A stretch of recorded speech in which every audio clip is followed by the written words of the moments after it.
அதுக்கு ஒரு டிப் நான் சொல்கிறேன். நீங்கள் டெய்லி சமையல் வேலையெல்லாம் முடிச்சுட்டு ஒரு 10 நிமிஷம் மட்டும் ஒதுக்குங்க. உங்கள் கிச்சன் செல்ஃபில் இருக்கக்கூடிய ஒரே ஒரு ரேக்கை மட்டும் நீங்கள் க்ளீன் பண்ணிவிட்டு போயிடுங்க. அடுத்த நாள் அதே மாதிரி வேலை முடிச்சுட்டு இன்னொரு ரேக்கை க்ளீன் பண்ணுங்கள்.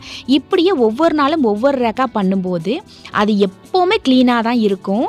நீங்கள் அதை ஃபுல்லாக எஃபோர்ட் எடுத்து க்ளீன் பண்ண மாதிரியும் தெரியாது, உங்களுக்கு டயர்டும் ஆகாது. ஸோ இந்த பாயிண்ட்டை நோட் பண்ணி வச்சுக்கோங்க.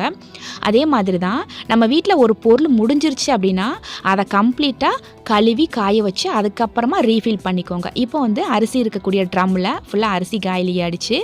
உப்பு களி இருந்த இந்த பக்கெட்லேயுமே காலி ஆகிடுச்சு. ஸோ இந்த மிச்சமாக இருக்கக்கூடியதை வேறு ஒரு பாத்திரத்தில் நான் மாற்றி வச்சுட்டு அதையுமே வாஷ் பண்ணி வெயிலில் காய வச்சுட்டேன். இப்படி கையோட ஒரு பொருள் தீந்துடுச்சு அப்படின்னா அதை உடனே க்ளீன் பண்ணி காய வச்சுட்டோன்னா அந்த வேலை முடிஞ்சுது. மொத்தமாக க்ளீன் பண்ணும்போது தான் நான் அதை எல்லாத்தையும் எடுத்து வச்சு நம்ம வாஷ் பண்ணுவேன் அப்படின்னா ஒரு நாள் நம்ம வேலை முடியாது, ஃபுல் டே நம்ம வேலை செஞ்சுட்டு